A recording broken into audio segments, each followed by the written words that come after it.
les doy la bienvenida al panel número 14 del área de Historia y Arqueología 1, perspectivas históricas sobre el petróleo y la Amazonía. Yo soy Francisco Jaramillo y soy el coordinador. Cada ponente dispone de 20 minutos para hablar y al finalizar se hará una ronda de preguntas. El primer ponente es Sael Trejo, estudiante de quinto nivel de la Pontificia Universidad Católica. Su ponencia es el manejo discursivo del Estado, de las empresas petroleras y de las comunidades sobre el impacto ambiental y sociocultural en la Amazonía con relación a la extracción petrolera entre 1970 y 1987.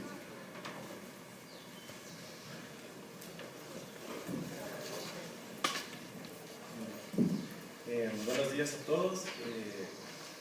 Bueno, principalmente mi ponencia tenía como objetivo buscar el discurso de las tres posiciones que había en la Amazonía. Lastimosamente, dentro de la investigación, por cuestiones alternas, sobre todo la participación indígena, no está visibilizada a partir de los medios de comunicación y de las fuentes que estábamos viendo. Sobre todo se recopiló información sobre la situación en la Amazonía de los indígenas a partir de bibliografía especializada, pero en general la voz indígena como tal era invisibilizada totalmente. A partir de 1970-71, cuando ya empieza la extracción petrolera en el Ecuador, el Estado vuelca todo su discurso, todo su planteamiento a partir de las leyes con la ilusión del desarrollo y del progreso. Principalmente el petróleo, con la entrada de divisas, planteaba una situación que mejoraría las condiciones del Ecuador de manera inmediata, por así decirlo. Lo que no se esperaba, bueno, lo que no se tenía en cuenta principalmente, era que las empresas petroleras no iban a acatar los tipos de leyes o contratos que establecía el Estado ecuatoriano. Esto quiere decir que, por ejemplo, en los contratos de prestación que tenía el Estado ecuatoriano en esa época, lo que se hacía era prestarle un territorio a las empresas petroleras para que ellas exploten, y el Ecuador solo cogía el 20% de la rentabilidad de todo esto. Entonces, lo que a partir de esto constituyera que la Constitución decía que por lo menos las personas tenían una condición de vivir libres de contaminación y de este tipo de cosas, o sea, todo lo dañino que podía producir el petróleo. A las empresas petroleras poco les interesaba el impacto ambiental, principalmente toda la manera en que se hizo la explotación petrolera, sobre todo en 1970, en la década del 70, no contemplaba ninguna de estas cosas. Principalmente, por ejemplo, el tratado de desechos era algo que simplemente se lo hacía en las piscinas, como bien se sabe, y se ponía ahí. O en otros casos, simplemente se dejaba al aire libre. Por ejemplo, en las condiciones en que se extraía el petróleo, el gas natural que sale al sacar el petróleo del suelo no era tratado, y muchas veces, la mayoría de veces, ese gas se iba al aire y contaminaba mucho más. Igualmente, los desechos que eran botados al río no tenían ninguna contemplación para la población. Era simplemente ellos lo botaban ahí y la gente consumía esa agua. Mucha gente murió, hay muchas enfermedades a partir de esto.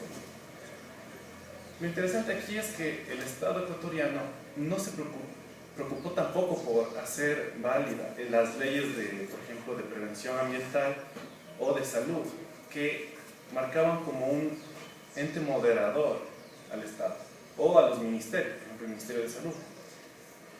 No se acató, no se trató, las leyes que se expidieron para contrarrestar esto simplemente fueron nulas, no se acataron. Las empresas solo tomaban las leyes que les convenían, es decir, por ejemplo, hacían énfasis sobre todo en que realmente este es un beneficio económico, y ahí se quedaba toda la situación. Por ejemplo, el Estado en este punto quería buscar un mayor control en el ámbito petrolero. Siempre tuvo esa mira, o sea, es decir, al inicio Con los contratos de prestación, supuestamente iba a mantener un control lejano, por así decirlo. Pero progresivamente, como se establecía, iba a tener mayor injerencia. Es decir, con la creación de CEPE, la Corporación Estatal Petrolera, se mantenía un mayor control. Pero la cuestión es que este mayor control no le daba al Estado plenos poderes sobre el petróleo. ¿Cómo explico? Principalmente el Estado ecuatoriano lo que hacía en los contratos era, el Estado era garante, es decir, él decía, yo voy a ganar este monto de dinero, pero no me hago cargo si es que hay una explosión, si es que hay factores de riesgo que puedan alterar la producción petrolera. En este sentido, el Estado, si bien es cierto, tenía una mira de mayor injerencia, pero tampoco se quería meter mucho en la producción petrolera, no se quería meter mucho en ámbitos técnicos sobre todo. La falta de planificación en la actividad petrolera en la década de los 70 es muy importante, porque no contemplaba, por ejemplo, la mano de obra. La mano de obra que supuestamente venía de los extranjeros era la mano de obra calificada, entre comillas. Pero al querer el Estado meterse dentro de la producción petrolera, viene toda la situación de los colonos y de la mano de obra indígena. ¿Pero de qué manera? Por un lugar, los colonos que llegaban de todas las provincias del Ecuador no era gente preparada para la extracción petrolera, y era demasiada gente, a tal punto que las condiciones de supervivencia y sobre todo de subsistencia y de producción no estaban contempladas. ¿Cómo explico esto?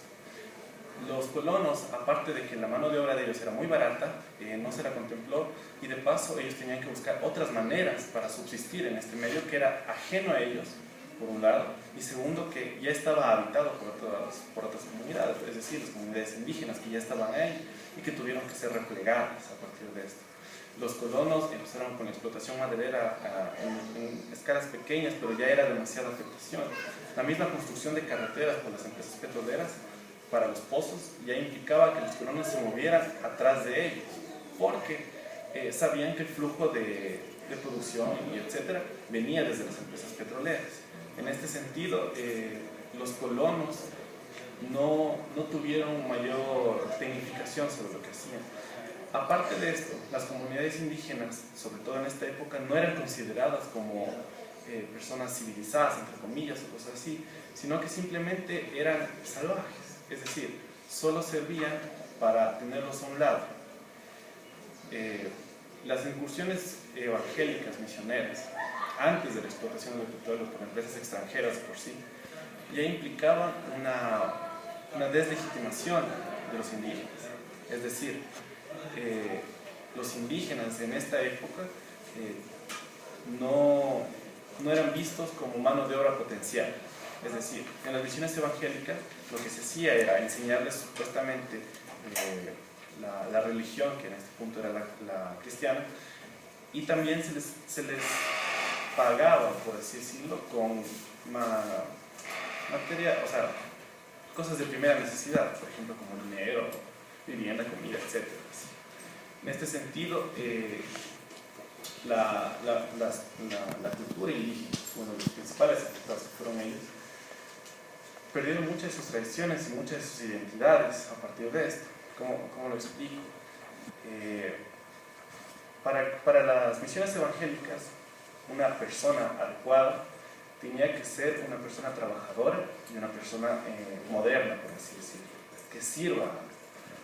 Pero las empresas extranjeras no les interesaba recuperar esa mano de obra, simplemente querían que las comunidades indígenas no se metieran dentro del campo petrolero, simplemente querían hacerlas a un lado.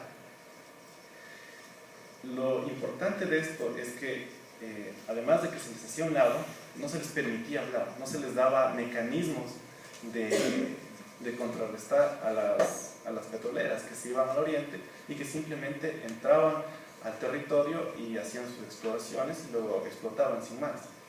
De hecho, era muy común que vayan armados con el ejército. las empresas petroleras para luego hacer a un lado a las comunidades indígenas. Las comunidades indígenas, sobre todo en esta década, en los 70, en la prensa no se las menciona.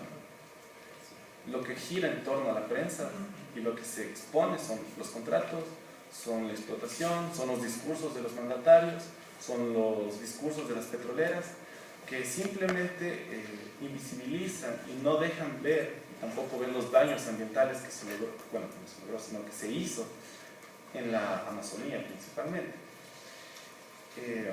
Los colonos, por otra parte, también atentaron contra la situación de las comunidades indígenas, porque ellos no eran vistos como, o sea, ellos tampoco los veían a los indígenas como algo igual, sino que simplemente ellos pensaban que eran salvajes, y como los indígenas tenían que defenderse frente a las situaciones, muchas veces iban en contra de las comunidades colonas. Los colonos, por otra parte, también fueron afectados por la explotación petrolera. No quiero decir que ellos tampoco hayan afectado, pero ellos también fueron bien, así decirlo, mancillados por este punto. Principalmente las comunidades que se hicieron ahí no presentaban un valor humano, por así decirlo. El Estado principalmente quería que hubiera un mayor control en la explotación petrolera, pero no lo logró con los colonos. Los colonos era el primer mecanismo que usaron, pero no lo lograron. Entonces, a partir de esto, el Estado lo que hace es, principalmente, empieza a decaer, porque el boom petrolero, hasta finales de los 70, fue una fuente muy importante, pero a partir de la década de los 80 hay un problema, y es que principalmente el Estado ya no empieza a generar muchas divisas, y además que las empresas petroleras querían más, bueno, el Estado quería más. Entonces, lo que sucede es que el Estado crea una ley de hidrocarburos, bueno, las reformas a la ley de hidrocarburos de 71, que lo que planteaba era un mayor control, pero ¿un mayor control de qué? Lo que pasa es que el Estado empieza a buscar más entusiastamente pozos. Por ejemplo, se decía que en cierto lugar podría haber petróleo y el Estado hacía las exploraciones sin más. Y las petroleras simplemente concluían que no había petróleo. Y así se hicieron muchos más pozos de los que ya había, y aún así no se encontró esta cosa. Lo que pasaba era principalmente que hubo una crisis petrolera, y eso se evidenciaba principalmente con las explosiones del Sote, principalmente, porque cada explosión implicaba un derrame y un déficit, sobre todo en la explotación petrolera. Con esto quiero decir que hasta 1987 era un factor de riesgo muy importante, todos los terremotos y todo esto, pero con la gran explosión del Sote en el 87, que ya se acaba la ilusión del desarrollo, por así decirlo, es donde se cambia totalmente, se acaba totalmente esa fase. Y además el factor indígena, los actores indígenas en sí, empiezan a ser visibilizados, porque empiezan a tener mecanismos para hacerse evidentes en la sociedad. Es decir, ya hay los alzamientos indígenas, luego en el 92, bueno, eso es demás. En general, para finalizar también, el Estado jamás puso un mecanismo de control, jamás puso un punto de control Estado, jamás hizo que las empresas petroleras se aferraran a la ley de una manera beneficiosa para el Ecuador y tampoco para el sector amazónico. Simplemente ellos querían el beneficio económico, y además de eso, las leyes solo servían para justificar la imagen de desarrollo que implicaba la economía en el Ecuador. Más allá de eso, no plantearon más cosas, simplemente fue un momento de auge, pero que no se establecieron las medidas ni los controles ni nada.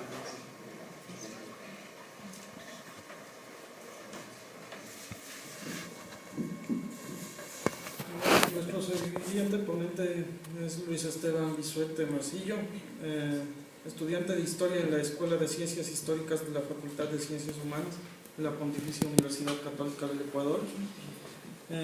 Trabajo sobre el culto y la representación de San José, también sobre la historia de género y en el caso de este encuentro sobre la historia ambiental. El tema que nos presenta es 3 décadas de explotación petrolera, el Estado y las petroleras en el Oriente.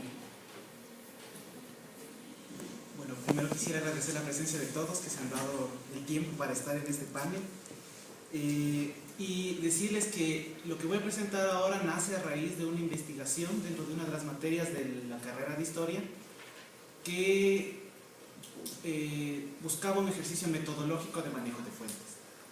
Entonces, el trabajo que voy a presentar es un procesamiento de alguna manera de fuentes de prensa, fuentes legislativas y un poco de fuentes orales de expertos, aunque me hubiera encantado tener fuentes orales de comunidades indígenas, pero el tiempo que tuve para hacer esta investigación no me lo permitió. Sin embargo, espero que lo que les planteo en esta ponencia les sea de utilidad. La explotación petrolera tiene una antesala que es del 1971, cuando la dictadura de Velasco Ibarra promulga la ley de hidrocarburos. Pero el problema de esta ley de hidrocarburos es que entre todo lo que se arma simplemente refleja un concepto de ilusión de desarrollo muy propio de los 70, o sea, dentro de una ambivalencia del término ilusión. Es una ilusión que refleja esperanza por un desarrollo económico mucho antes de que se pueda haber las secuelas de lo que va a dejar la explotación petrolera. Entonces, esta ley en el artículo 41 especifica todo lo que el Estado y la dictadura de Guillermo Rodríguez Lara espera recibir de la explotación petrolera. Dentro del detallamiento está bastantes, desde manejo de materia prima hasta el transporte.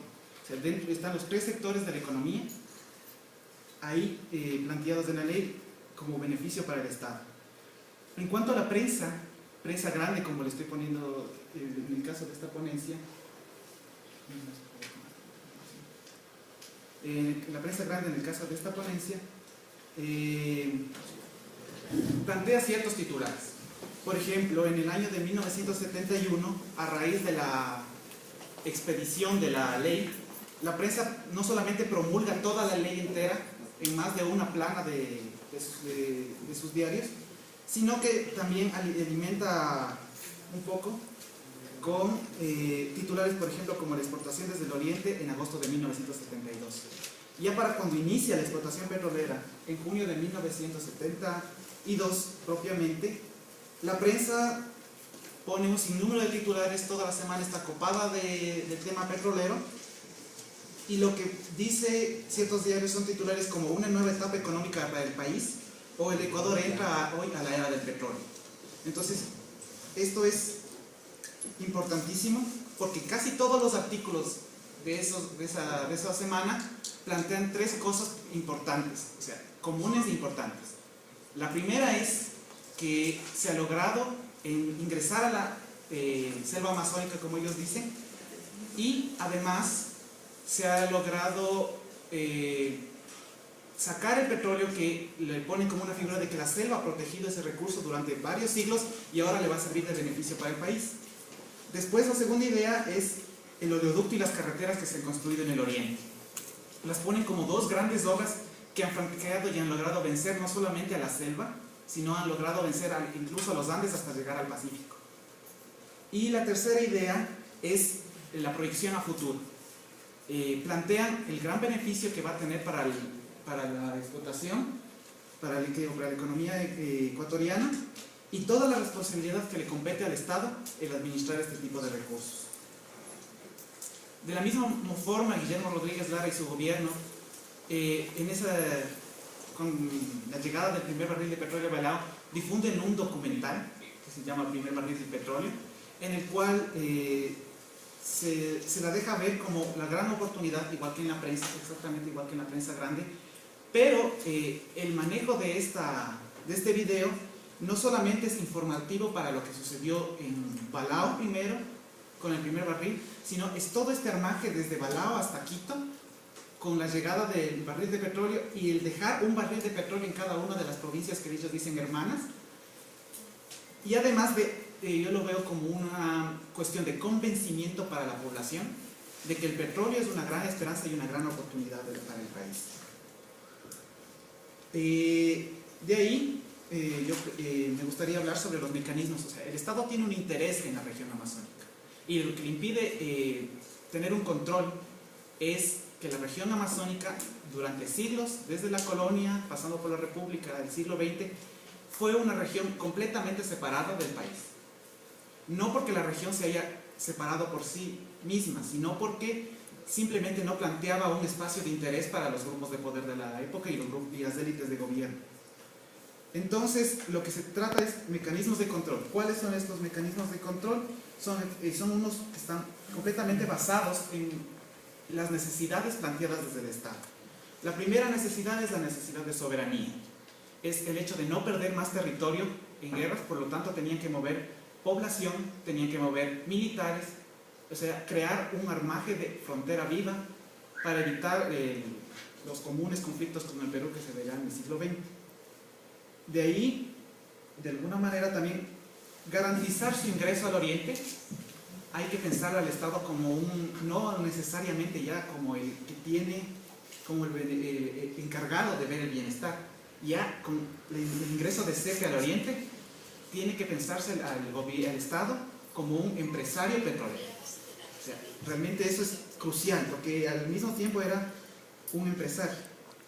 Y en el caso de esto, trata de meter población para el control y se dicta en 1978 todo esto con un armaje de la Junta Militar, la ley de colonización de la Amazonía que reemplazaba a la de 64 con nuevos mecanismos de control. Entonces, dentro de varios artículos lo que se estima son varios intentos. Ya se había visto ciertas secuelas de la explotación petrolera y lo que intentaba la Junta era reactivar el agro y descongestionar zonas pobladas de la sierra y la costa. Por eso se dan las migraciones y realmente lo que la Junta no logró es que se reactive el agro ni que sea una colonización ordenada. En el caso de una entrevista que se le realizó a Catalina Almeida, docente investigadora de la PUCE, ella explica más o menos este tipo de incursiones catalogando una permanente y una temporal. La temporal la característica como la de las petroleras, las cuales están moviéndose en la explotación de suelo para encontrar yacimientos. Y la permanente es la de los colonos que fundan Lago Agrio, Coca, todo ese tipo de poblaciones.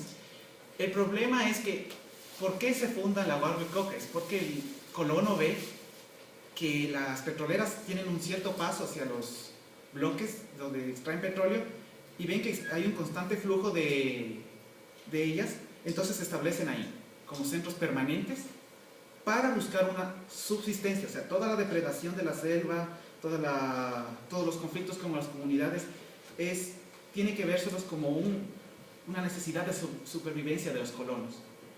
Y realmente en todo lo que se ha analizado hasta ahora son muy pocos los que consideran a los colonos como un estilo de víctimas de la explotación petrolera y de la reforma del Estado. La gran mayoría los categoriza como los depredadores, los que dañan la selva, los que han destruido todo ese ambiente, y no es así. Realmente ellos también fueron pauperizados del momento del ingreso a la Amazonía y controlados de alguna manera de parte del Estado. Por ejemplo, en la ley de colonización de 78 se crea un organismo que se llama el INCRAE, en el cual en su boletín número 5 de 1979 especifica la razón por la que está en la Amazonía. Y cito, abro comillas: el INCRAE pretende lograr vincular efectivamente la región amazónica ecuatoriana con el resto del país. Tal vinculación abarcó todos los órdenes, económico, social, político y cultural, lo cual posibilitará defender efectivamente nuestro patrimonio nacional y soberanía, e implica un proceso de desarrollo integral como requisito para el cumplimiento de dichos objetivos. Más notorio la intención del Estado sobre la Amazonía no puede estar, considero yo, que en este objetivo de este organismo. Después, un año después, se plantea un plan de vialidad para el 79 y el 89, propuesto por el mismo INCRAE, en el cual se especifica como dos tipos de necesidades importantísimas.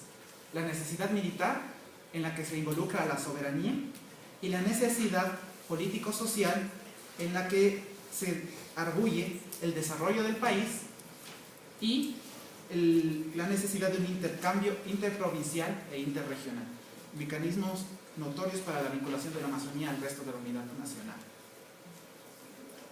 Pasando ahora a 1982, como una antesala a la crisis mundial del precio del petróleo, en la cual el Ecuador se ve completamente perjudicado, la solución de los gobiernos de los 80 simplemente se ve limitada a por así decir, una expresión de: si es que el precio está bajo del barril, explótese más, búsquese más yacimientos.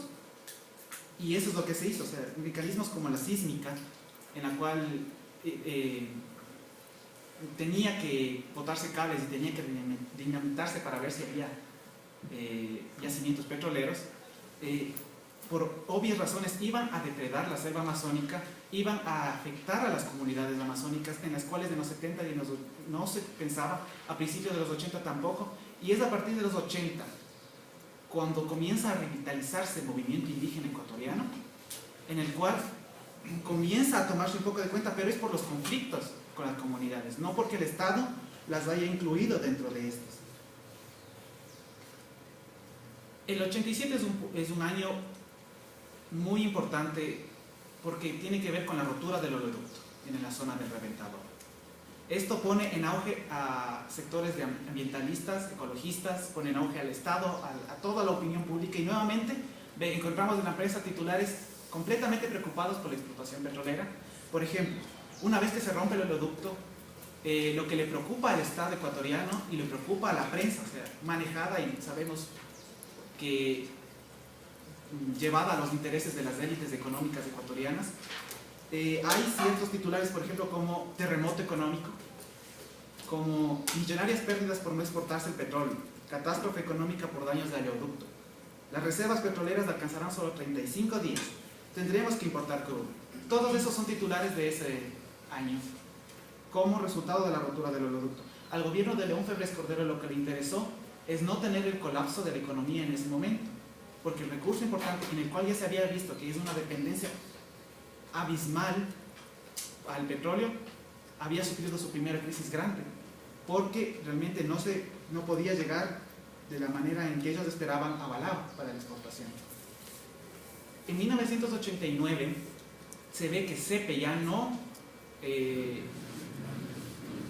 representa las necesidades del Estado, o sea, ya no cumple lo que el Estado esperaba.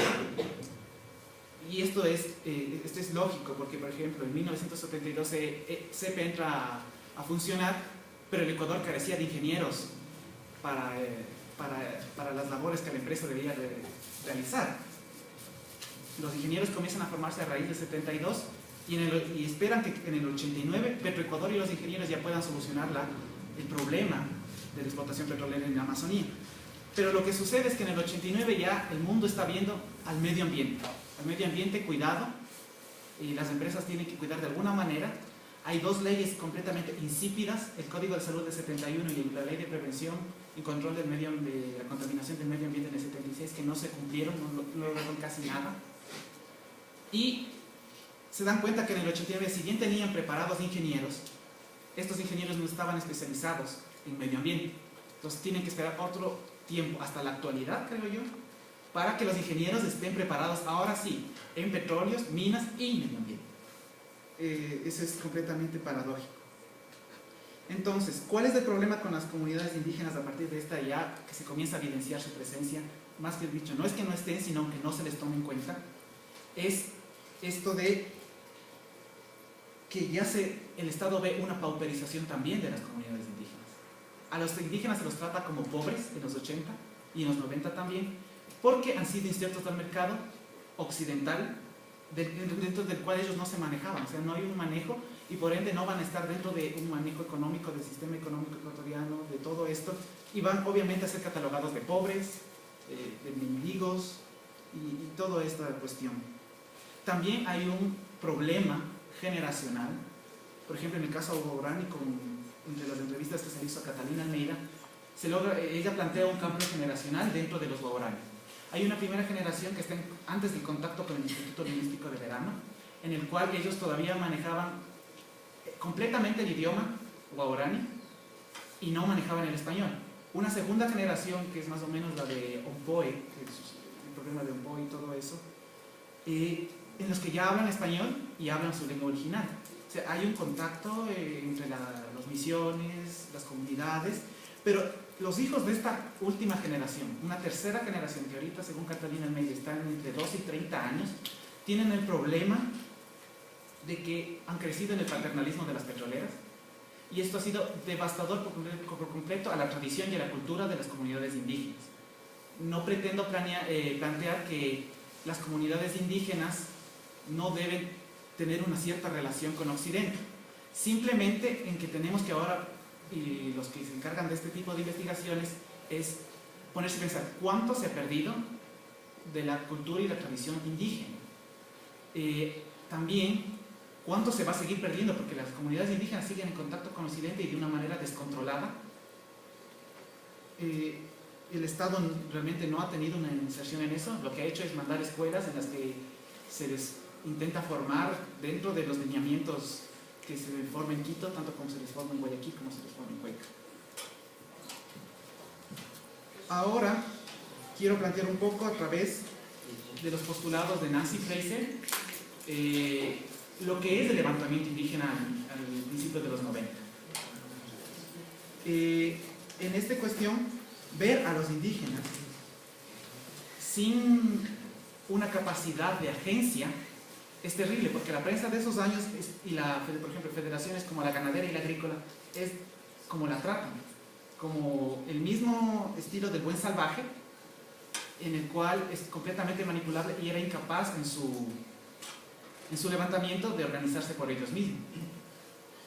Entonces, hay que pensar de alguna manera a los movimientos indígenas del 90 y del 92 como espacios, como ella dice, el replanteamiento de las tesis de Habermas, espacios contrapúblicos que no están insertos en la esfera pública dominante, pero que plantean un discurso, se reúnen de alguna manera entre ellos para hacerle frente a esto. Otro punto importante que plantean a ciertos académicos y dentro de una entrevista al doctor Jorge Crespo Toral, es que estos grupos ya no es lo mismo que los 80, los grupos indígenas ya no están completamente planteados como un campesinado por sus relaciones con los grupos de izquierda ecuatorianos, tienen una cierta influencia de grupos internacionales y lo que podríamos decir es que ya más que una redistribución, como diría Fraser, buscan un reconocimiento, todo dentro de un acervo cultural, para ser tomados en cuenta de una manera completamente diferente. Por último, quiero plantear, ya que se me está acabando el tiempo, hay intentos también de parte de los gobiernos por cambiar la matriz productiva del Estado. Por ejemplo, el primer intento es de Sixto Durán Ballén, completamente de tinte neoliberal, en el cual podemos hablar, además de la privatización de ciertas empresas, él es el que crea el Ministerio de Información y Turismo. Comienza a verse al turismo como una oportunidad. Casi llegando al 2000, el Oriente será visto como una oportunidad. Realmente, cuando se funda el Ministerio de Turismo, lo principal era ver a la costa, a las Galápagos y a la sierra como destinos turísticos para promocionar al mundo. De ahí, la otra creación, que hay que pensarlo un poco, es la de 1996 del Ministerio de Ambiente, que lo hace Abdalá Bucaram. ¿Cuál es el papel que juega el Ministerio de Ambiente? ¿En realidad es como lo necesitaba en esa época? ¿O qué sucede? ¿Realmente se limita a ser una entidad que reforesta? Esa es la función del Ministerio de Medio Ambiente.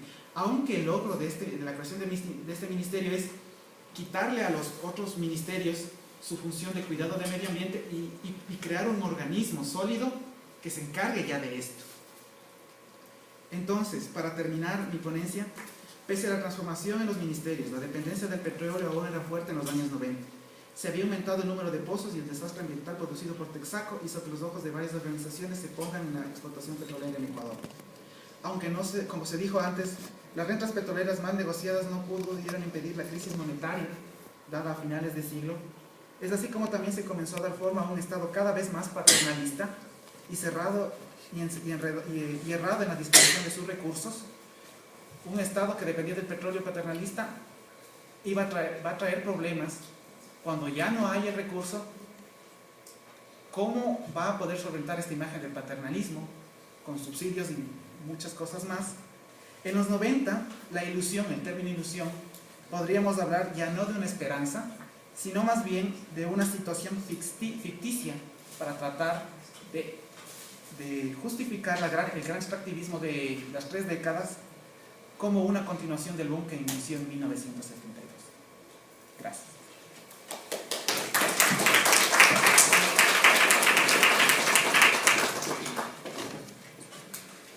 Nuestro siguiente ponente es Jorge Alejandro Ruiz Villasís, estudiante de Historia de la Escuela de Ciencias Históricas de la Facultad de Ciencias Humanas de la Pontificia Universidad Católica del Ecuador. Se especializa en las líneas de investigación sobre historia andina, traducción y medio ambiente. El título de su ponencia es Dirigente Shuar y sus planteamientos socioambientales frente a la industria petrolera en la región amazónica ecuatoriana.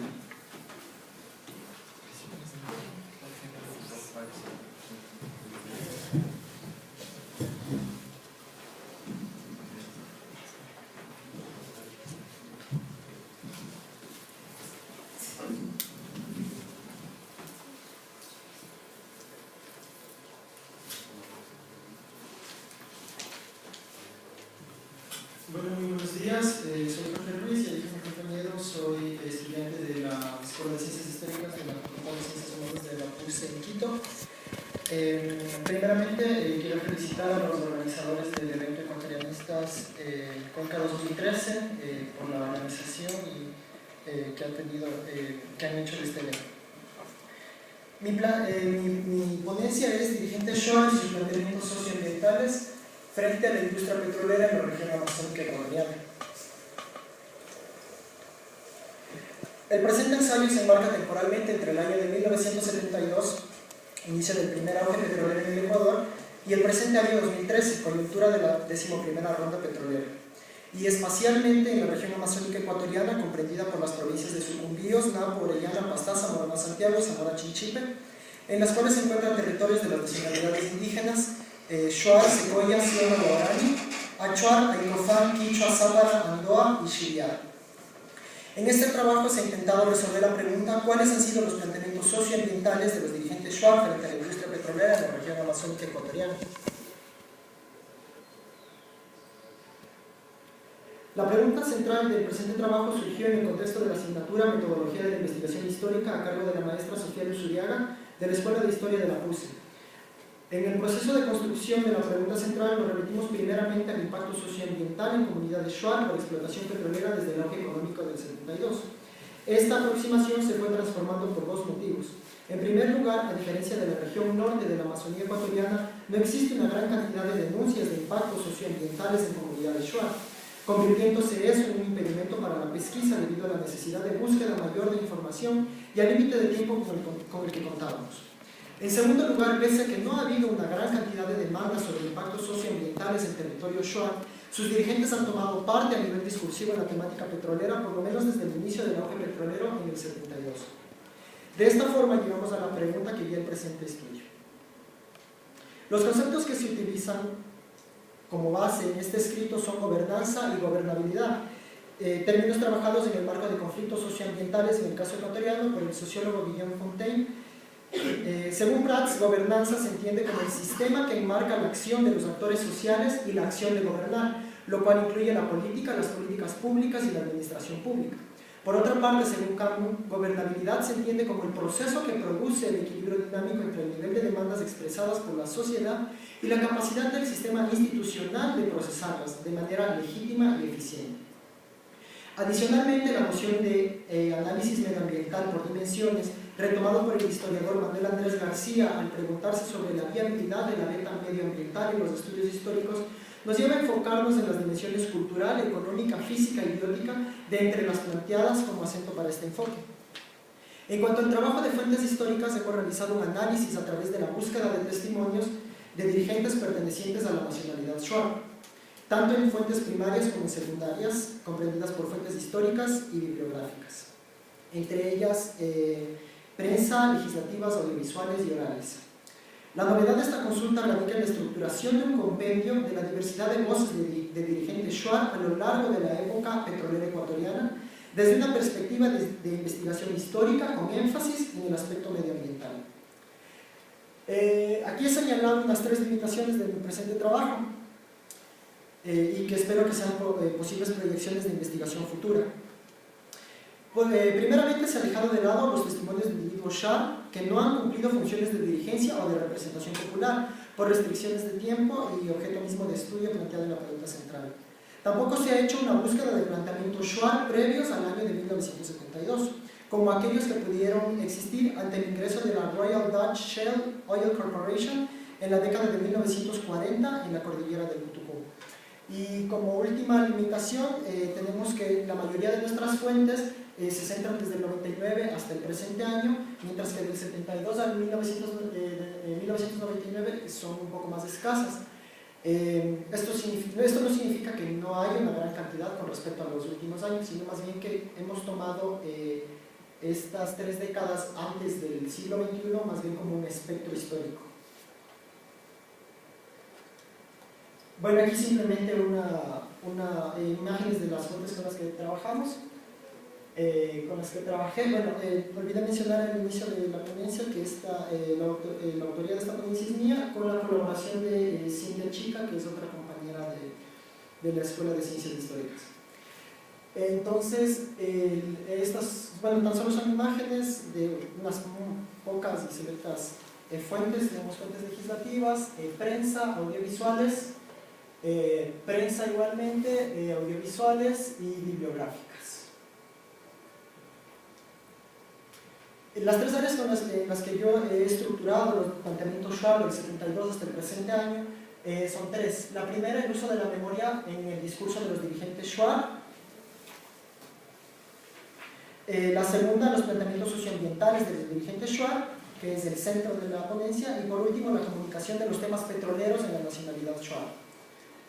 Para empezar, vamos con el uso de la memoria de los dirigentes Shuar. Los dirigentes a los que nos referiremos han ejercido o ejercen labores de representación o liderazgo popular. Entre ellos están quienes pertenecen a la Federación Interprovincial de Centro Shuar, la FISH, la Federación Independiente de Pueblo Shuar del Ecuador, la FIPSE, y aquellos actores de otras instituciones como la Asamblea Nacional, la Coordinadora de las Organizaciones Indígenas de la Cuenca Amazónica, AOCOICA, etc. Pese a esto, la FIPSH es nuestro principal referente. El origen de esta se halla en el año de 1964 a partir de un proceso organizativo llevado a cabo por los salesianos ante la Ley de Reforma Agraria y Colonización que aumentó la presión de colonos serranos en los territorios Shuar. Aquel año antecede al auge petrolero, de tal forma que la existencia de la federación cubre el marco temporal de esta investigación. Pasemos entonces ahora sí a lo que son las posturas antipetroleras en la memoria de los dirigentes Shuar. Bueno, a continuación, en el resto ya de diapositivas solamente van a ver el nombre del dirigente, la organización a la que pertenece o el cargo de representación o de dirigencia que ejerce o ejerció, y entre paréntesis el lugar donde he encontrado yo la fuente. Para el auto, las posturas antipetroleras se caracterizan por tener 3 actores principales: nacionalidades indígenas amazónicas, las petroleras y el Estado, en donde el conflicto está dado entre el primero y los 2 siguientes. Al referirse a dichas posturas, los dirigentes Shuar, por lo tanto, mencionarán 2 tipos de conflictos: uno suscitado entre los indígenas y petroleras, y otro suscitado entre indígenas y Estado. Aquí yo he seleccionado 2 planteamientos que nos demuestran la referencialidad de la voz de los dirigentes Shuar a inicios del siglo XXI, a partir de los casos de Marcelino Chumbi en el año de 1999 y Adolfo Chaca en el año de 2002. Marcelino Chumbi, actual prefecto de la provincia de Morona, Santiago, recuerda que la organización Shuar ha expulsado en varias ocasiones a la industria petrolera, debido a que las compañías poseen argumentos para todo lo conflictivo, mientras que las comunidades desconocen respuestas, caminos y acciones a tomarse, lo que endurece las políticas de los Shuar y el no antipetrolero. Entonces aquí lo que nos está haciendo Chumbi es referirnos a una dirigencia en lucha contra las compañías petroleras.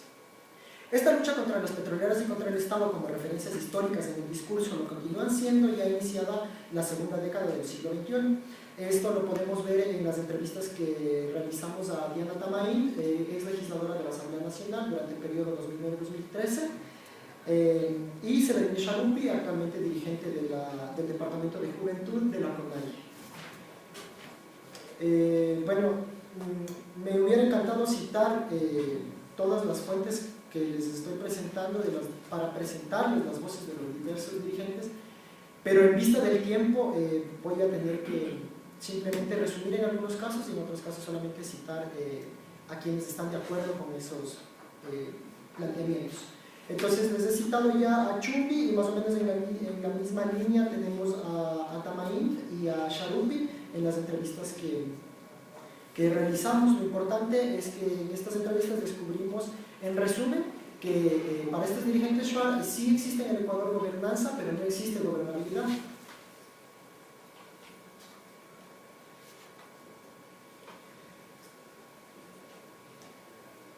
Pasemos ahora en cambio a una segunda parte del uso de la memoria de los dirigentes Shuar con respecto a los planteamientos.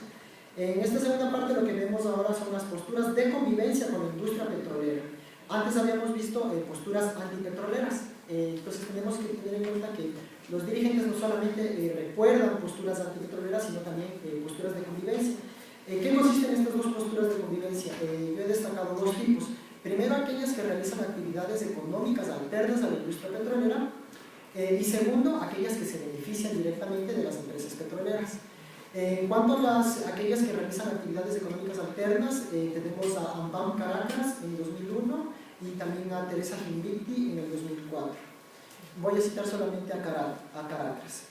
Ampam Caracas, que en 1975 empezó a desempeñar la función de representante de la FICSH en Quito, menciona que los pueblos indígenas del Ecuador son nacionalidades, ya que, entre otras razones, han preservado los elementos esenciales de una economía comunitaria y de un uso sustentable de los recursos naturales, a pesar del saqueo y de la explotación agresiva por parte de las compañías petroleras nacionales y multinacionales. Es así que este dirigente se refiere a la población indígena como realizadores de actividades alternas ante la explotación petrolera. Algo similar nos dice Teresa Jinvicti, que ha sido directora de Cultura de Morona Santiago. Por otra parte, Charupi, Severine Charupi de la CONAIE, en nuestra entrevista, menciona que debido a un sistema paternalista existen comunidades y dirigentes que se benefician de las petroleras a través de chantajes y de las compañías, compuestos probablemente de ofrecimientos de dinero. El fruto de estos chantajes es la parcialización hacia las petroleras, la incapacidad de autocrítica y la imposibilidad de construir nuevas formas de organización económica social. Dice también que hay sentimientos de personas con un rol muy importante dentro de la organización, pero que no llevan el sentimiento colectivo. Entonces aquí vemos la segunda parte de la convivencia petrolera, no solo aquellos que mantienen, que realizan actividades económicas alternas, sino también aquellos que se benefician de la petrolera. En esta misma línea de referencia tenemos a Pablo Cere, expresidente de la FICSH, que igual tenemos otra cita, pero por el tiempo no lo citaremos.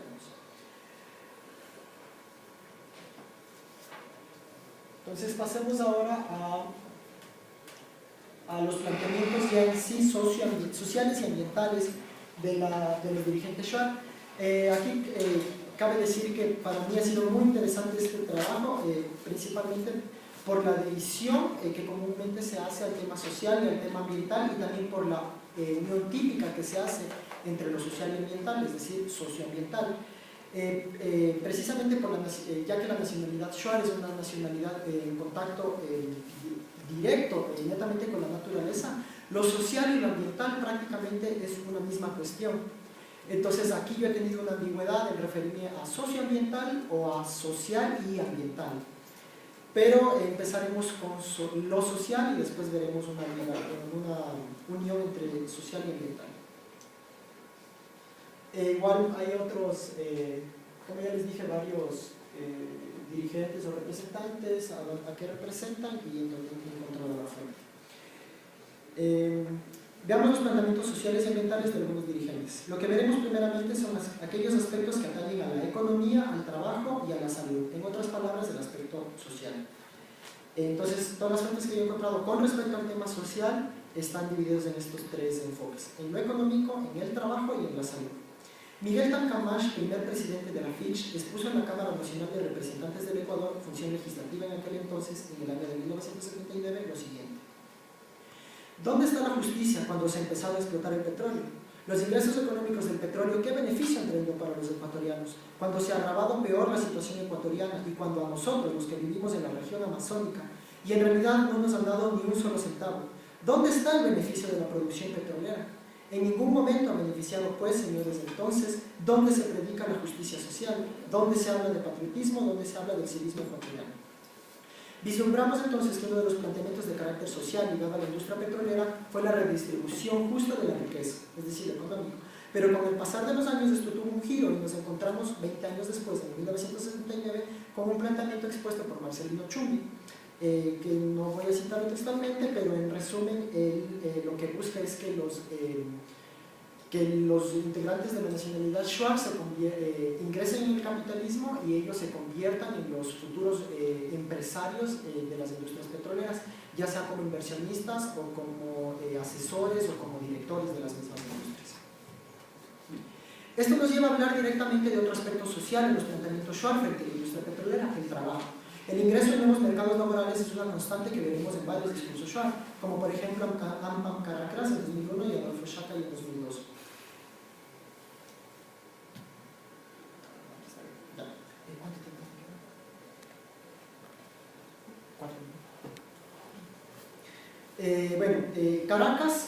Caracas, viendo a la presencia de compañías nacionales y multinacionales como una buena oportunidad de trabajo, él nos dice que los Shuar tienen que convertirse en, o sea, podrían o deberían convertirse en carpinteros, en albañiles, en ingenieros civiles y arquitectos, para trabajar en las empresas de explotación nacionales y multinacionales de gas, petróleo, oro, etc. Shakai, en cambio, con una actitud diferente a Chumbi y a Caracas, quienes buscan el ingreso en este sistema occidental, él más bien critica este ingreso de los Shuar en los nuevos mercados laborales y dice que ellos pierden todo lo que es el tema cultural, se convierten en dependientes de los recursos, en empleados, en macheteros y descuidan la tierra. Para comprender de mejor forma el crecimiento de estas nuevas áreas laborales para los Shuar, debemos saber que desde los años 80 fue un deseo explícito del Congreso Nacional que los indígenas amazónicos sean contratados por las petroleras que operasen en la región. Atamaín en nuestra entrevista también nos dijo que bueno, si es que tienen alguna pregunta de algunas fuentes que les estoy pasando, al final en la ronda de preguntas me lo hacen para citarles más ampliamente la fuente. Bueno, Shakai igual también nos muestra el impacto negativo, Atamaín nos muestra el impacto negativo al igual que Shakai, pero él en cambio se refiere a la pérdida del Shuar Chichán o lengua Shuar. El territorio también es otra problemática también en cuanto al tema social. Aquí tengo la fuente de Tito Puanchir, Shuar y expresidente de la CONFENIAE, quien presentó una acción de protección ante el Tribunal Constitucional en el año 2009, y bueno, entre la acción que él presenta, dice que los Shuar y las demás nacionalidades amazónicas están muy preocupadas por el ingreso a los territorios amazónicos. Cerca de 20 años atrás de esta acción de protección, en el año de 1990, Felipe Tsenkush, ex vicepresidente de la Federación de Centro Shuar, indicó que los bloques 18 y 19 visitados por Petroecuador se encuentran en el área que constituye patrimonio territorial de la nacionalidad Shuar. Y bueno, ahora entramos ya al tema central, o mejor dicho, al tema que a mí más me ha interesado, que es el tema que les digo de la combinación de lo social y ambiental, y es el tema de la salud. Siempre en todos los planteamientos Shuar nunca he encontrado la salud desligada del tema ambiental. Ahí tengo varias fuentes. Por ejemplo, lo que dice, aquí tengo de Shakai en una entrevista que le hizo la BBC. Lo que dicen ahora en el nororiente ecuatoriano es que existe un índice bastante alto de cáncer. Los pueblos indígenas no conocíamos estas enfermedades. También otras de la piel, eran desconocidas y nos afectan ahora en esta época de explotación del petróleo. Concluimos esta sección con el tema de la salud, ya que lo encontramos en los diversos planteamientos siempre junto a la naturaleza. Es por esto que en Quichua lo llamamos Pachamama o Madre Naturaleza. Los planteamientos ambientales entonces vendrán acompañados por la defensa de la salud. Bueno, Atamaín nos dice algo similar y pasemos ahora a lo que son los planteamientos ambientales. En cuanto al tema ambiental, lo que yo he visibilizado sobre todo son recursos hídricos y recursos forestales. Ahí entre los, voy a ir un poco más rápido ya que se me acaba. En cuanto a los recursos hídricos, lo que tengo sobre todo es la afectación a peces y a aves, a peces por la contaminación de las aguas y a aves por el ruido que provocan las actividades sísmicas a través de explosiones de dinamita o TNT para encontrar los yacimientos. Bueno, ahí tenemos una, Sharupi nos dice eso, Atamaín también nos dice eso.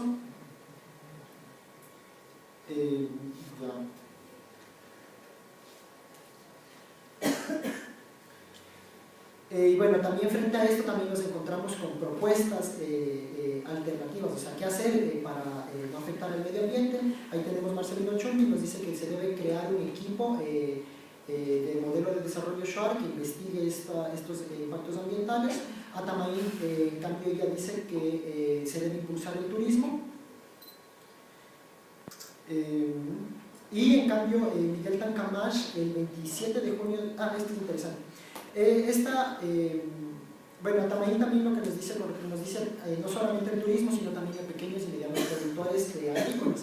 Pero esta alternativa de apoyo a la industria petrolera, a la industria de producción de alimentos ligada al sector agropecuario, cumplió precisamente 41 años el día de ayer, el 27 de junio de 2013.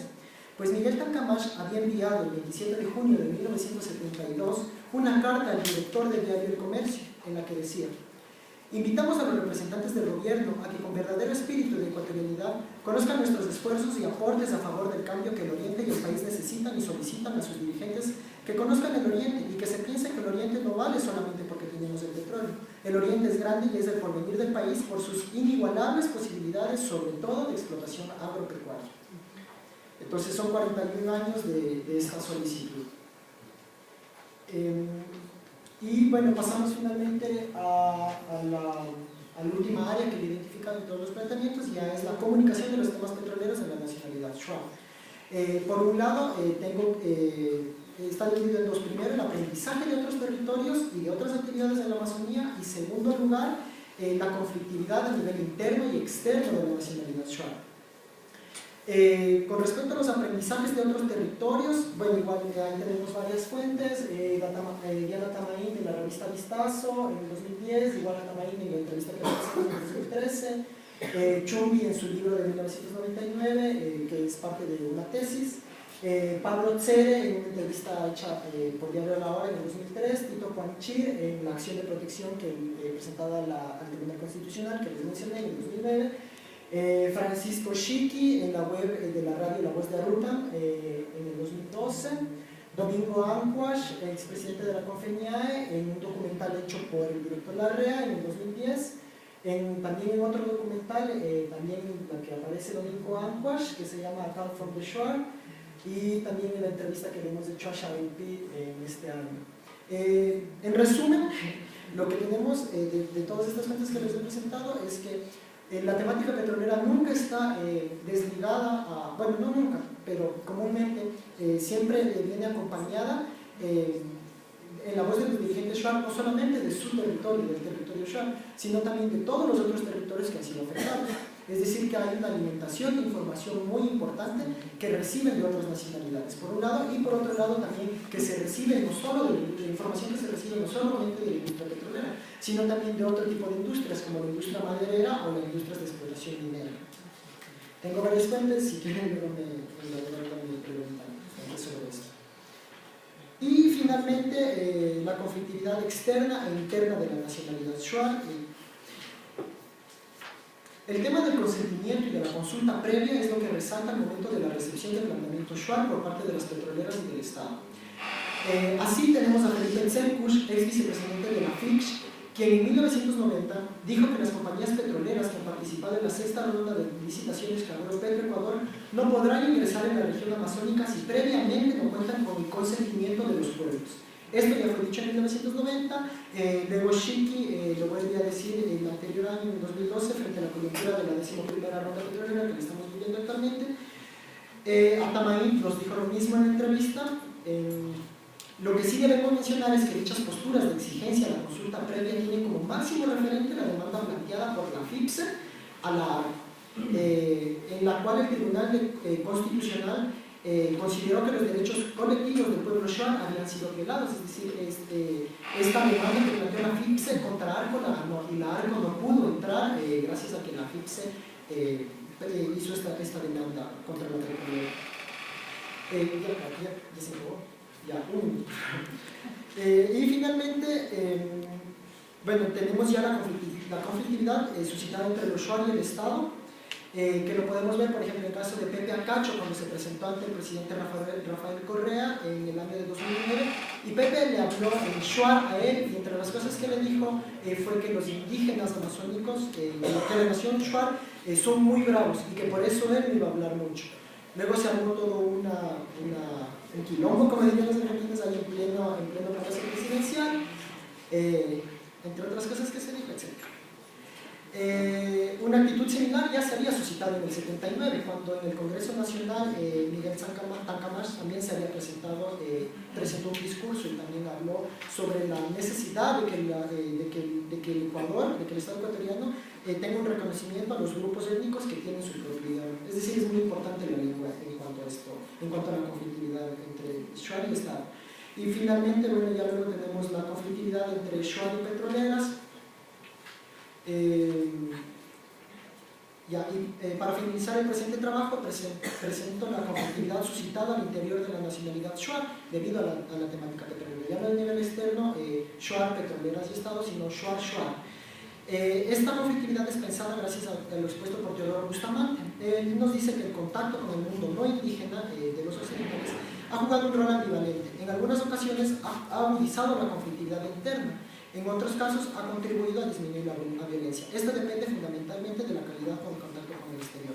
Y bueno, ahí tenemos varios problemas que han ocurrido al interior de la nacionalidad shuar, como por ejemplo matanzas o ataques de comunidades shuar a otras comunidades shuar, acuerdos a los que se tuvo que llegar, gente que se le prohibió mantener diálogos, y una diversidad de leyes que los shuar tuvieron que plantear para que las petroleras o el Estado no ingresen hacia las individualidades shuar, sino que ingresen a la nacionalidad shuar a través de las representaciones de las federaciones o de las organizaciones shuar o indígenas. Debo cerrar esta ponencia recordando las palabras de Atamaín en la entrevista a la cual nos hemos referido varias veces en este trabajo. Aquellas palabras tienden un puente entre lo que son los planteamientos de los dirigentes shuar y medios académicos, como este encuentro, el sexto encuentro de ecuatorianistas Conca 2013. Veamos por qué para Atamaín la academia es el espacio idóneo para la difusión de los planteamientos shuar. Ella nos dijo que una vez más reiteraba que era importante que la academia se preocupe de analizar de fondo y no como en los medios de comunicación, de pronto por el espacio o por el tiempo que estos disponen. Porque estos espacios no dan la oportunidad de explicar por qué dijeron no a la petrolera y el otro también dice no a la petrolera, pero el otro dice sí a la petrolera. Entonces toman frases y no es un debate profundo de lo que nosotros realmente estamos planteando. Muchas gracias.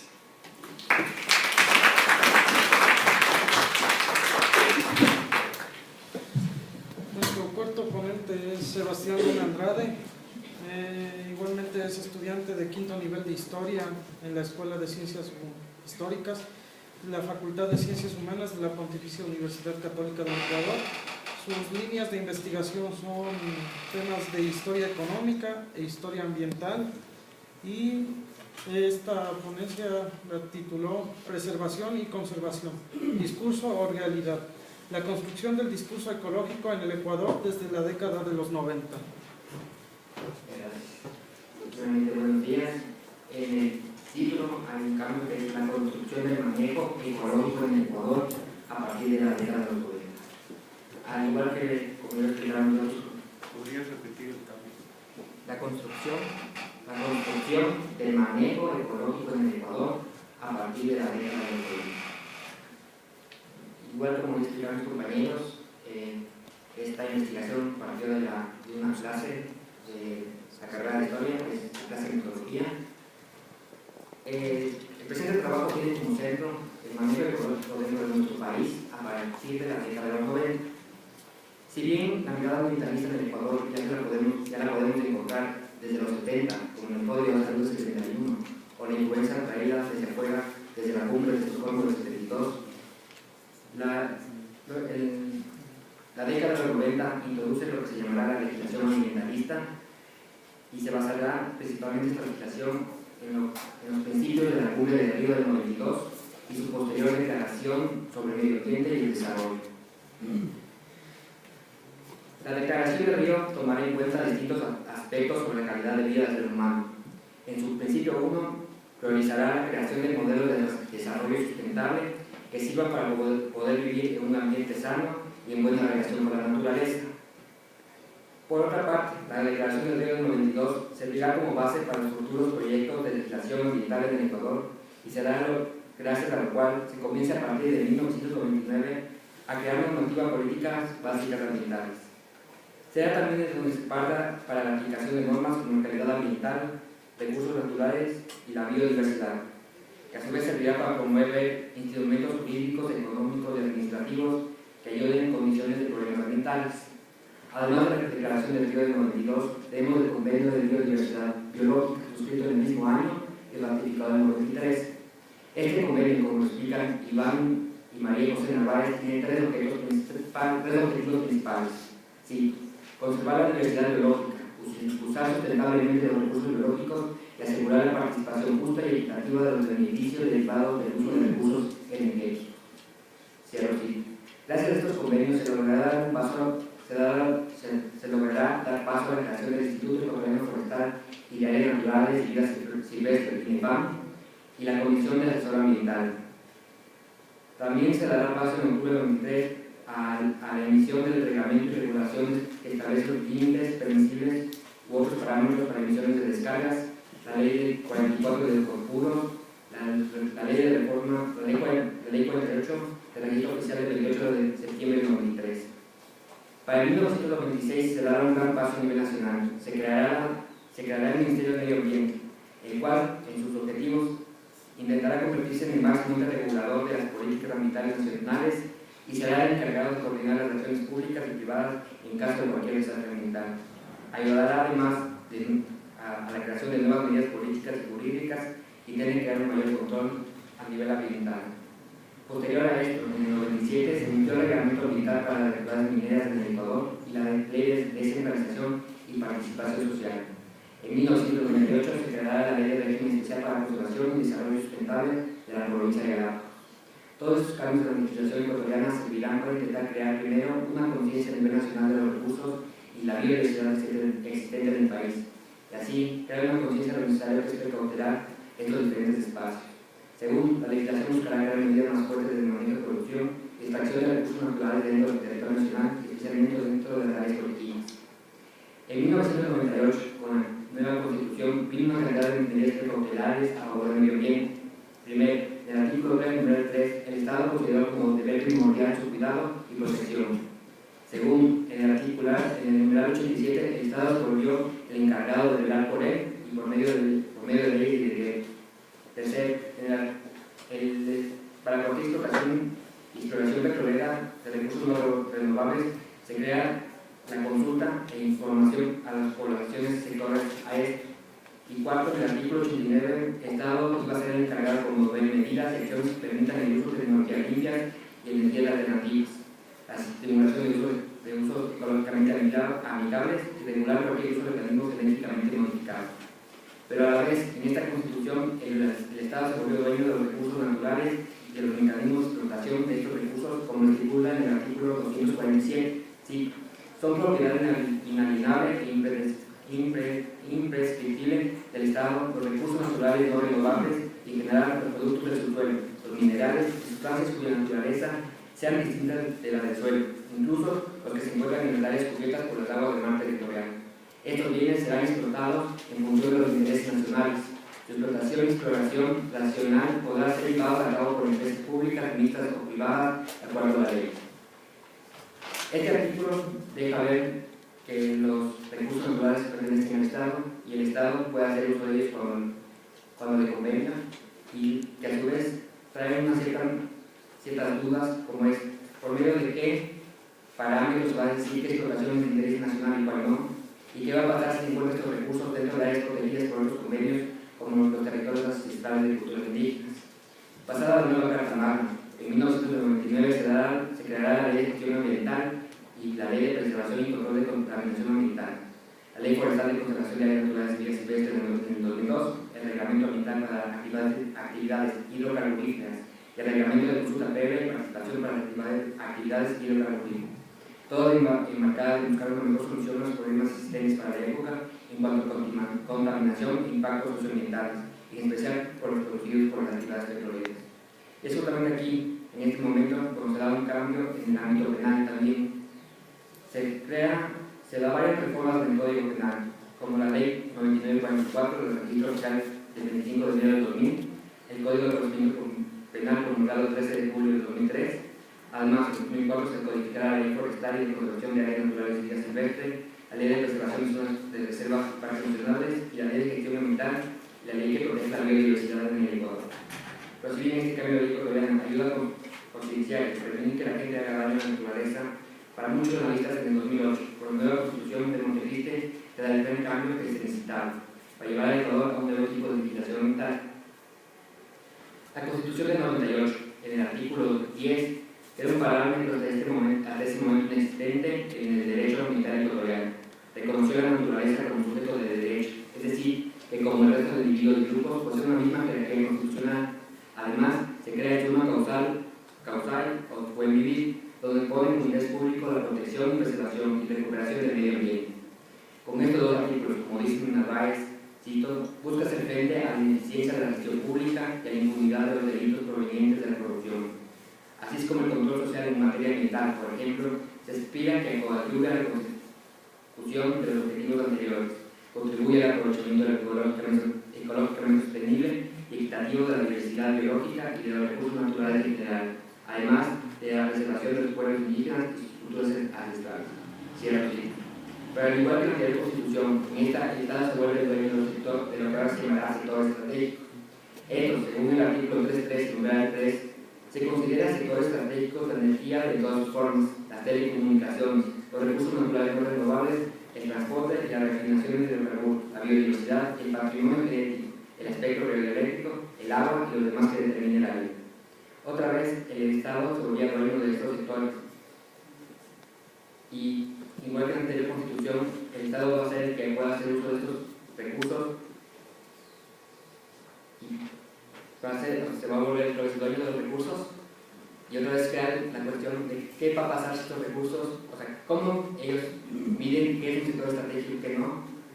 Segundo, conjuntamente con el artículo 407 de la Constitución, donde declara que el presidente puede decidir qué es una zona protegida y cuál no.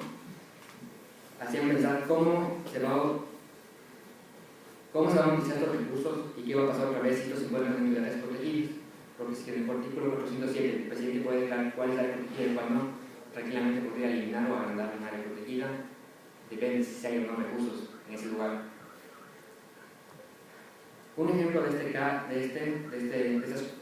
dudas en cuanto al manejo ambiental es el proyecto de Yasuní ITT.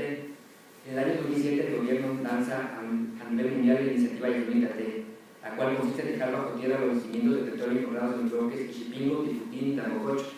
Aquí quiero hacer un paréntesis. Esto, a diferencia de lo que mucha gente piensa, de acuerdo a lo que he investigado, el proyecto se refiere solamente a estos tres bloques que no representan el 10% de lo que es el Yasuní ITT.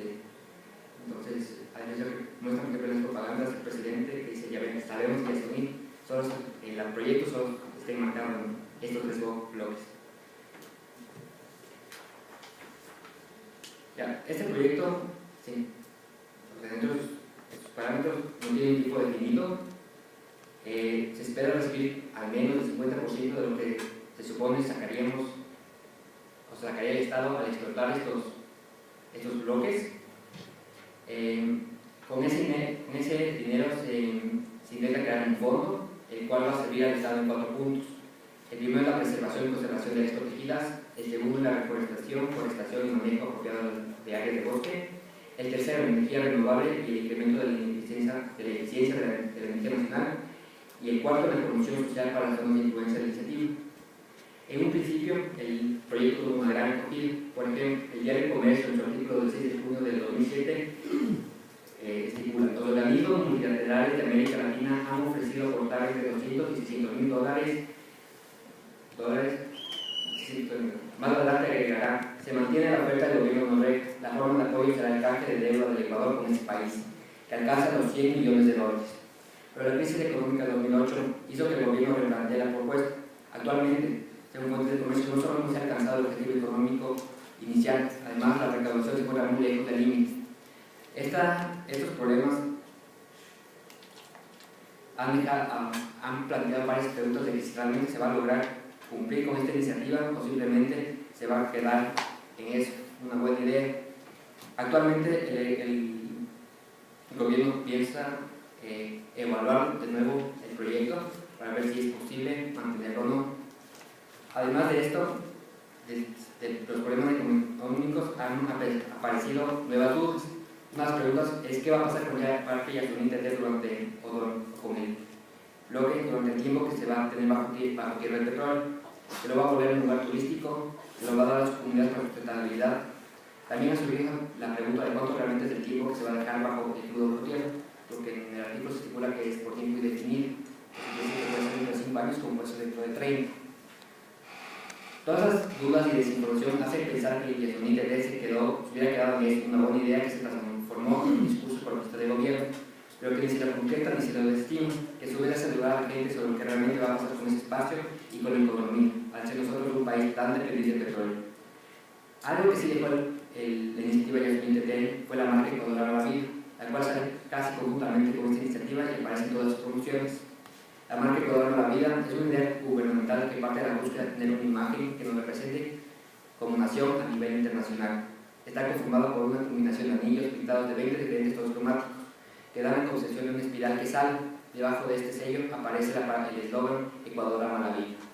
Si bien en un principio parte como una imagen turística, fue transformándose poco a poco a una imagen que encontramos en todos los diferentes estamentos del gobierno, como lo explica la magíster en ecoturismo Catalina Almedia en la entrevista que se le realizó para este trabajo.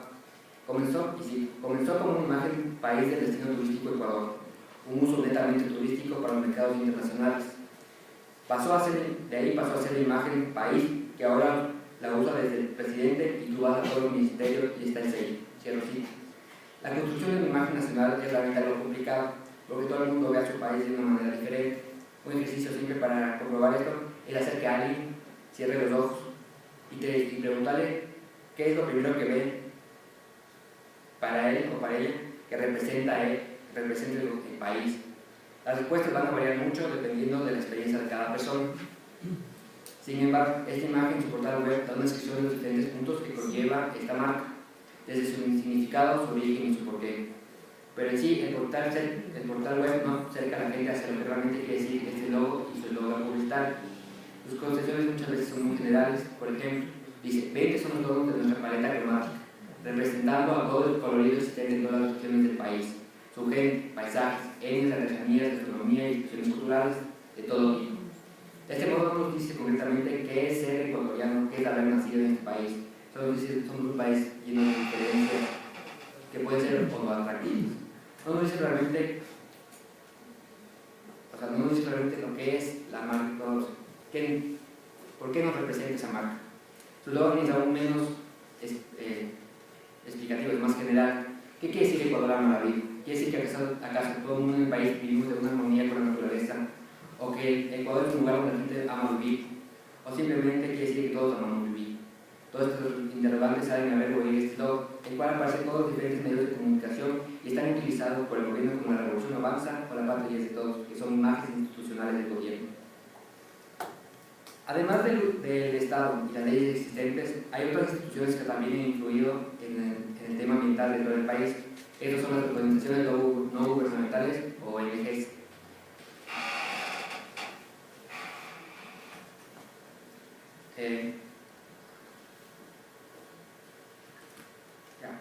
Según Liro, en Montaigne, afirma que a inicios de los años 90 era común distinguir tres corrientes ecologistas del Ecuador: una conservacionista, una ecologista y una ambientalista. Según esta tipología, la primera corriente se preocuparía exclusivamente por preservar, conservar o proteger la biodiversidad. La segunda entregaría la defensa del medio ambiente, una acción política por el cambio estructural de la sociedad. Y la última estaría involucrada en una lucha por la defensa de los derechos económicos y sociales, sin necesariamente plantear la necesidad de una ruptura radical en el modelo capitalista. Algunas de estas ONGs son Fundación Natura, por ejemplo, creada en 1978, como lo explica Guillermo Fontaine. Sus actividades abarcaban casi todos los ámbitos de la gobernanza ambiental: conservación, educación, investigación, regulación, etc. Pronto se convirtió en el principal organismo asesor de los gobiernos de turno a través de los ministerios de Agricultura, de Ganadería, de Turismo y del Ambiente sobre estos temas. Su estrategia la llevó a insertarse temprano en las redes de cooperación internacional para el financiamiento de proyectos y a convertirse en la contraparte nacional de algunas entre las mayores ONGs de conservación del mundo. Natura en 1992 participó en la creación del Comité Sudamericano UICN, que es Unión Internacional para la Conservación de la Naturaleza, que quedó conformado por 80 ONGs y entidades académicas. Además, era la Comisión Ecuatoriana para la Red Latinoamericana de Bosques Tropicales, que a su vez estaba conformado por más de 130 organizaciones. Otra ONG es Acción Ecológica, que aparece en 1987. Esta organización, que Fontaine la describe como una organización más contestataria, procede de la Sociedad de Defensa de la Naturaleza, SODENA, y del Centro de Comunicación y Estudios Sociales Comunicar. Sus principales actividades son las campañas de denuncia de la destrucción de espacios naturales como los manglares, la contaminación petrolera y la aparición de organismos genéticamente modificados. Esta ONG busca una vinculación entre las comunidades locales y la comunidad internacional. En 1926, esta organización, conjuntamente con otras, creará un grupo de resistencia activista petrolera llamada Oil Watch. Además de estas dos, a finales de los 80 y principios de los 90 se crearon otras ONGs como Fundación Ecuatoriana de Estudios Ecológicos de Conciencia, la Fundación de Defensa Ecológica Fundecol, Yat Sacha, Maquil Cucuna y la Fundación Ecológica Arcoíris. Todas estas centradas en la búsqueda del desarrollo sostenible y la búsqueda de proyectos locales de conservación y ecoturismo. Todos estos grupos y sus acciones van encaminados a buscar un mejor futuro ambiental para el país, ya sea por fondos de protesta, por diálogos o por el impulso de leyes. Pero pese a todos estos esfuerzos, el país sigue teniendo un gran problema ambiental. Los principales problemas que afectan a nuestro medio ambiente muchas veces se encuentran dentro de los espacios que se suponen estar protegidos, como la selva amazónica, los bosques de esmeraldas, la archipiélago de Galápagos, etc. Según datos del gobierno y su programa Sociobosque, entre 1990 y 2000 había una tasa anual de cambio de cobertura boscosa del Ecuador occidental de menos 0,68%, es decir, una tasa de deforestación anual de promedio de 74.300 hectáreas al año. En el periodo 2000-2008, esta tasa correspondía en promedio a 61.800 hectáreas por año. Para 2011, según el comercio, la tasa de deforestación era 77.647 hectáreas anuales.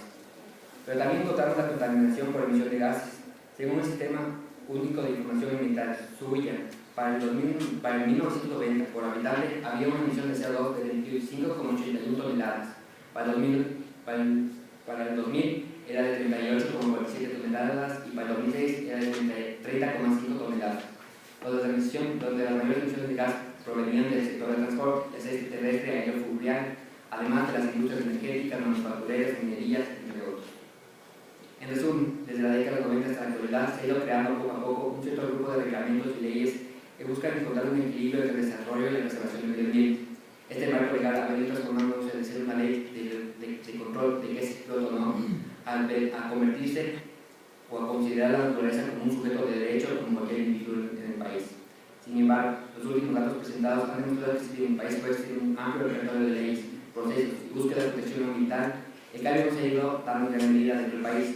Pueden existir muchas razones para esto, pero la verdad es que es necesario que queremos mostrar al mundo como un lugar ambiental, amante de la vida, generador de grandes proyectos sustentables y amigables con el ecosistema, y cambiemos la mentalidad de los problemas. Con esto lo que quiero decir es que debería existir una mayor criticidad de los modelos que se utilizan, no solo para la explotación de los recursos, sino también en la forma como se debe negociar a la gente de mejor manera. Porque si bien ahora encontramos múltiples campañas en favor del medio ambiente, sigue habiendo por parte de la mayoría de gente una indiferencia hacia estos proyectos ambientales. Un ejemplo simple de esto es la multiplicación de parques automotrices y el peligro que esto crea, el dato que alguien intenta usar un medio de transporte alterno como la bicicleta.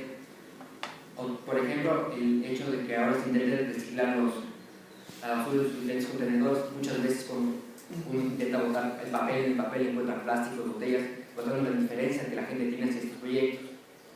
En mi opinión, nuestro marco legal nunca servirá si no se nos enseña primero a obedecer las leyes y hacer a las personas responsables de cumplir que lo hagan. Creo que es necesario que de parte del Estado, ONG, instituciones involucradas, se busque mostrar a la gente de forma más directa y fuerte cuál es el verdadero desastre que se crea en el momento de existir un ecosistema o un lugar natural.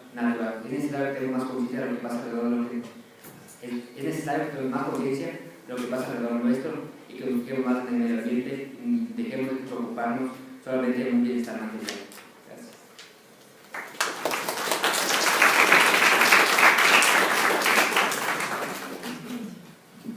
Muchas gracias. A continuación se dará paso a la ronda de preguntas.